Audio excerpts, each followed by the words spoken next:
Assalamualaikum warahmatullahi wabarakatuh. Kita lanjutkan kembali pembahasan kita tentang sistem kredit semester di SMA Negeri Mojagung. Seperti yang sudah saya sampaikan di kesempatan yang pertama, pada kesempatan kedua kita akan lebih fokus pada program peserta didik proyeksi lulus 2 tahun atau PDP L2T. Kita akan lebih spesifik kembali untuk bagaimana bisa menjadi bagian dari PDP L2T. Ini adalah sesuatu yang keren, sesuatu yang bisa menjadi kebanggaan kalian, kebanggaan sekolah di mana masa belajar, dan juga tentu kebanggaan orang tua. Mengapa? Karena bisa lulus dari SMA dalam masa yang lebih singkat, yakni 2 tahun. Otomatis kalian akan lebih segera memasuki dunia perguruan tinggi di usia muda. Nah, banyak sekali di luar sana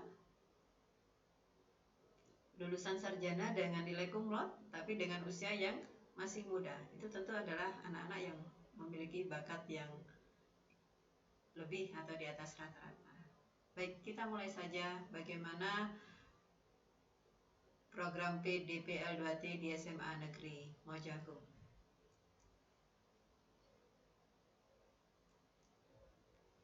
Latar belakang sama dengan yang seperti kami sampaikan di pertemuan pertama, bahwasanya peserta didik memang adalah individu yang memiliki keberagaman yang unik, baik dalam kecepatan belajar, kecerdasan, kepribadian, serta latar belakang keluarga yang berbeda. Ini harus kita akui. Untuk itu perlu kita berikan wadah atau tempat dalam proses belajar yang memiliki layanan yang lebih variatif, yakni tadi ada yang 2 tahun dan ada yang 3 tahun. Dasar hukum sudah kita sampaikan juga di sebelumnya. Mengingatkan kembali, ini adalah masa belajar tahun pertama dan tahun kedua untuk siswa peserta didik atau siswa atau peserta didik proyeksi lulus 2 tahun. 1 tahun pertama terbagi 3 semester, masing-masing 4 bulan, dan tahun kedua terbagi 3 semester juga, masing-masing 3 bulan. Oke. Unsur seleksi PDP L2T sudah kami sampaikan di awal juga. Yang selanjutnya di sini. Oke. SMA Negeri Mojagung akan memiliki 9 rombel atau rombongan belajar, 5 program IPA, 5 kelas program IPA, ada IPA 1, IPA 2, IPA 3, IPA 4, dan IPA 5. Dan juga untuk IPS ada 4 program, untuk IPS ada 4 kelas atau 4 rombel, kelas 10 IPS 1, IPS 2, 10 IPS 3, dan IPS 4. Di tahun ini untuk mencari bibit unggul atau mencari siswa memiliki kecepatan belajar di atas rata-rata, akan kami fokuskan pada 1 kelas untuk IPA, yakni ada di kelas 10 IPA 5. Dan untuk IPS akan kami gunakan kelas 10 IPS 4. Tentu tidak semua bisa masuk ruangan ini. Kami akan seleksi berdasarkan ketentuan yang sudah kita sampaikan sebelumnya, yakni ada tes AQ, tes TPA, kemudian rapot semester 1-5 dari SMP, dan juga angkat dari siswa. Semuanya ada skornya. Maka ketika kalian nantinya ditetapkan sebagai siswa di kelas 10 IPA 5 atau siswa di kelas 10 IPS 4, maka disinilah kalian memiliki kesempatan untuk terpilih sebagai peserta didik proyeksi lulus 2 tahun. Sekali lagi, kesempatan. Dan ada kata proyeksi lulus 2 tahun. Artinya apa? Tidak menjamin seluruh siswa yang masuk di IPS 4 maupun IPA 5 nantinya adalah seluruhnya bisa lulus 2 tahun. Tidak. Jadi ini bedanya SKS dengan program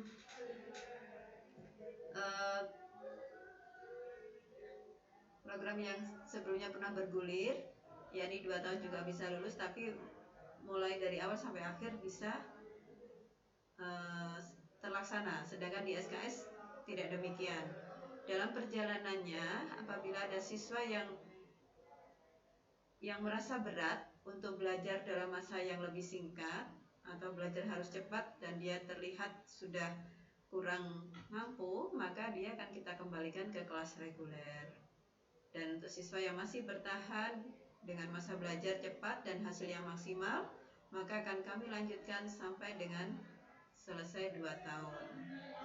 Kami ulang, IPS 4 adalah kelas yang akan kami fokuskan untuk PDPL 2T. Tapi belum menjamin semua yang ada di IPS 4 ini akan lulus 2 tahun. Nanti akan ada siswa yang memang benar-benar lanjut sampai selesai di 2 tahun. Ada beberapa siswa yang menurut kami apabila dalam penilaian ternyata kurang maksimal, maka akan kami gabungkan bersama siswa yang reguler dengan kelas yang sama, tidak kelas yang berbeda. Baik, sambil memahami, untuk IPA sekali lagi ada di kelas 10 IPA 5, untuk IPS ada di kelas 10 IPS 4. Kita lanjutkan. Alur pemetaan peserta didik lulus 2 tahun SMA Negeri Mojagung. Semoga bisa terbaca ya, ini agak kecil. Yang pertama, kita biasa menyebut kelas untuk PDPL 2T adalah KPA dan KPS atau kelas proyeksi lulus 2 tahun IPA, dan KPS itu kelas proyeksi lulus 2 tahun IPS. Seluruh siswa KPA dan KPS akan menyelesaikan masa belajar semester 1 selama 4 bulan, yakni bulan Juli sampai Oktober 2021. Semuanya. Jadi kalian semua di sini belum dipilah, masih seluruhnya diajak untuk menyelesaikan satu semesternya 4 bulan. Sampai di semester kedua, seluruh siswa KPA dan KPS akan menyelesaikan masa belajar semester 2 selama 4 bulan juga, yakni bulan November sampai dengan Februari 2022. Di batas semester 2 inilah kami akan menggali kembali apakah seluruh siswa bisa kita lanjutkan di program lulus 2 tahun atau hanya sebagian. Karena tidak boleh dipaksakan ketika kemampuan siswa memang tidak mendukung untuk proses belajar yang cepat. Maka di sini ada peran kurikulum untuk merekap nilai siswa mulai semester 1 dan 2 sebagai nominator proyeksi atau nominator peserta didik proyeksi lulus 2 tahun. Kita laksanakan di akhir Februari 2021. Setelah itu baru rapat pleno Bapak Ibu Guru untuk menetapkan siapa saja siswa yang berhak untuk melanjutkan sebagai siswa PDPL 2T dan siapa saja siswa dari kelas 10 IPA 5 dan 10 IPS 4 yang harus melanjutkan di kelas reguler. Di sini akan kami adakan rapat pleno pada bulan Februari 2022. Setelah rapat pleno ditetapkan, maka untuk beberapa siswa yang lanjut akan memasuki kelas PDPL 2T di semester 3, yakni pada bulan Maret sampai Juni, semester 3 sampai 6 tentunya ya, Maret 2022 sampai Juni 2023, artinya sampai lulus. Adapun teman-teman yang tidak bisa lanjut ke sini, maka dia akan kembali ke kelas reguler atau melanjutkan di kelas reguler di kelas yang sama, tapi masa belajarnya akan mengikuti program reguler, yakni lulus 3 tahun. Tentu ketika kembali ke program reguler bukan berarti kemudian bersantai-santai kembali, tetap harus menjadi siswa yang lebih unggul dibanding teman-temannya. Karena apa? Nanti di kelas 12 akan ada seleksi masuk perguruan tinggi negeri melalui jalur nilai rapot. Jadi tidak perlu tes, tapi melalui jalur nilai rapot. Untuk itu jangan berleha-leha semuanya, harus memacu perolehan hasil belajarnya supaya nantinya kalian menjadi bagian dari siswa yang bisa masuk perguruan tinggi tanpa melalui tes, tapi melalui jalur rapot yang biasa kita sebut jalur senam PTN. Oke, ini lebih memperjelas lagi mungkin. Jumlah KPA dan KPS semester 1 32 siswa, semester 2 masih sama 32 siswa, baik KPA maupun KPS, atau kalau ini 10 IPA 5, ini 10 IPS 4, masih sama. Maka di batas akhir semester 2, yakni bulan Februari, baru akan di sini kami seleksi kembali. Andai ada 12-15 siswa yang boleh lanjut di KPA maupun KPS di semester 3, maka selebihnya ada sekitar hampir sama 12-15 siswa akan melanjutkan program reguler di semester 2. Saya ulang, untuk siswa yang kembali ke reguler, dia akan menempuh program ini di semester 2, bukan berarti semester 3. Semester 3 hanya untuk siswa yang memang nantinya menuju lulus 2 tahun, sedangkan siswa yang belum bisa melanjutkan atau lebih baik kembali ke reguler, maka akan menempuh di jalur reguler pada semester 2. Bulan Februari untuk kelas reguler adalah semester 2, Maret sampai dengan Juni. Maka siswa di kelas 10 IPA 5 dan 10 IPS 4 yang tersisa dari teman-teman yang sudah pindah kelas tadi, dari KPA KPS akan terbentuk kelas baru. Maka sisanya atau selebihnya, mohon maaf, selebihnya ini adalah akan tinggal di kelas yang tetap, tapi masih mengulang atau melanjutkan materi semester 2 sampai dengan bulan Juni, sehingga cetak rapot bulan Juni. Untuk siswa yang terpilih ke proyeksi lulus 2 tahun akan berada di ruang kelas baru dan langsung melanjutkan materi semester 3, yakni bulan Maret sampai Juni. Semoga pemahaman ini bisa diterima dengan baik sehingga tidak membingungkan ya. Jadi bukan berarti yang tidak melanjutkan ke kelas reguler masih lanjut di semester 3, tapi tetap di semester 2 karena cetak rapot untuk kelas reguler adalah bulan Juni. Oke, kita lanjutkan sekarang.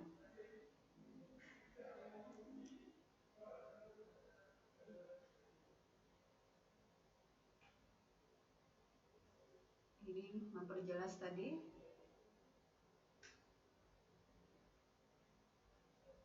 Batas analisa siswa kembali ke kelas reguler yakni ada di semester 2, yakni ada di bulan Februari.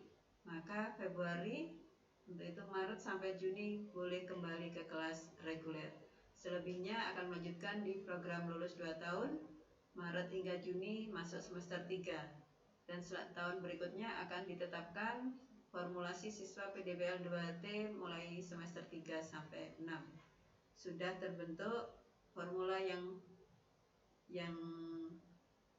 baku ya, dengan jumlah yang sudah kita sesuaikan sesuai dengan penilaian yang kalian dapatkan. Sekarang mulailah kita mengukur kemampuan kita seperti apa. Bagaimana kemampuan belajarku? Oke, ini kriteria ketasan minimum untuk SMA Negeri Mojagung semester 1 sampai 2 adalah 75. Maka jika kalian mendapat nilai 75 sampai 82, meskipun angka 8, jangan terlalu bangga dulu, ini masih berpredikat C. Nilai predikat C itu tuntas, secara teori tuntas, tapi dia nilai yang rendah. Untuk itu jangan merasa puas apabila ada nilai C di dalam penilaian yang kalian peroleh. Berusahalah untuk berada di nilai yang minimal predikat B, yakni 83 sampai 91. Dan berusahalah terus untuk berada di nilai predikat A 92 sampai 100. Ingat, ada reward, ada penghargaan untuk kalian yang punya nilai bagus. Apa penghargaannya? Yakni kalian bisa masuk perguruan tinggi negeri tanpa seleksi, tapi melainkan menggunakan nilai raport. Untuk itu berlomba-lombalah untuk bisa mendapatkan nilai raport yang maksimal. Sehingga kalau dapat nilai C 80, jangan bangga dulu. 80 itu masih nilai C. Berusahalah ada di nilai B yang rentan atas, misalnya 89, 91, dan diusahakan kalian mampu pada di nilai predikat A. Ini lebih aman untuk bisa bersaing di perguruan tinggi dengan sekolah-sekolah lain. Karena di sekolah lain nilainya juga akan memiliki persaingan yang kuat. Untuk itu kita nggak boleh merasa puas dengan nilai-nilai yang masih di bawah angka 90. Karena di luar kita, saat kita bersaing di perguruan tinggi melalui jalur rapot, angka-angka di luar kita atau sekolah lain juga sangat tinggi. Untuk itu silakan berjuang bersama-sama antar individu, berusahalah untuk masa belajar di SMA ini seoptimal mungkin. Jangan hanya sebatas hadir di sekolah kemudian dapat nilai semampunya, jangan. Berusahalah, kamu pasti lebih mampu apabila ada semangat yang lebih dan bisa memahami makna dari sebuah hasil perjuangan.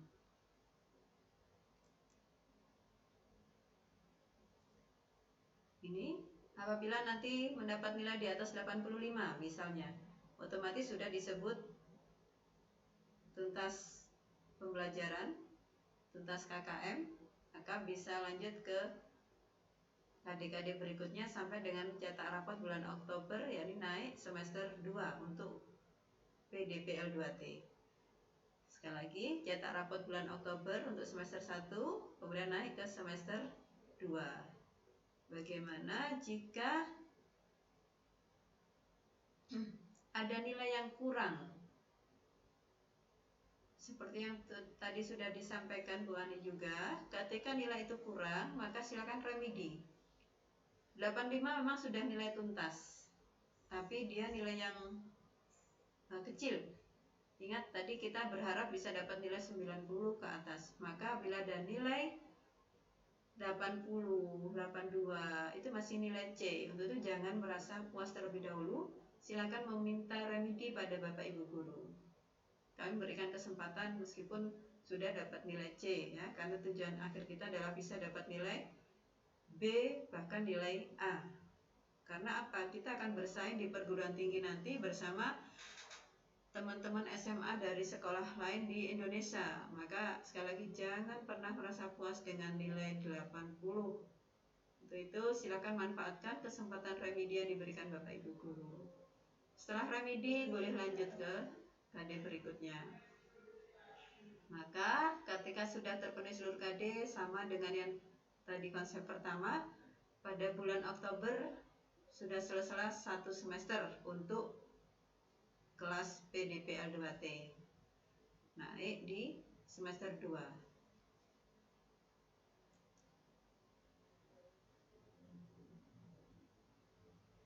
Nah, ini yang tadi juga sudah tersampaikan. Sekarang kami tekankan kembali, apabila di semester 2 nanti, yakni bulan November sampai dengan Februari, ya. Apabila nanti ada yang merasa kurang belajarnya kurang maksimal, maka di semester 1 sudah terbaca bahwasanya ada di antara kalian yang sudah harus mulai kembali ke kelas reguler, tapi akan kita kembalikan nanti saat semester 2, yakni saat di bulan Februari. Untuk itu berusahalah untuk selalu semangat belajar. Lelahnya tidak boleh ditunjukkan, tapi semangatnya yang lebih banyak ditunjukkan. Nah, itu akan pasti membuat semangat kalian akan lebih optimal lagi. Ingat, dalam siswa yang hebat, dialah yang akan menjadi pemilik masa depan gemilang. Anak-anakku, sekali lagi semangat untuk terus belajar, semangat untuk menjadi pemimpin-pemimpin bangsa, dan semangat untuk meraih cita-cita kalian, terutama yang paling terdekat adalah semangat untuk menuju kampus impian kalian. Terima kasih dari saya. Silakan menghubungi kami apabila ada hal-hal yang ingin ditanyakan lebih lanjut. Terima kasih. Assalamualaikum warahmatullahi wabarakatuh.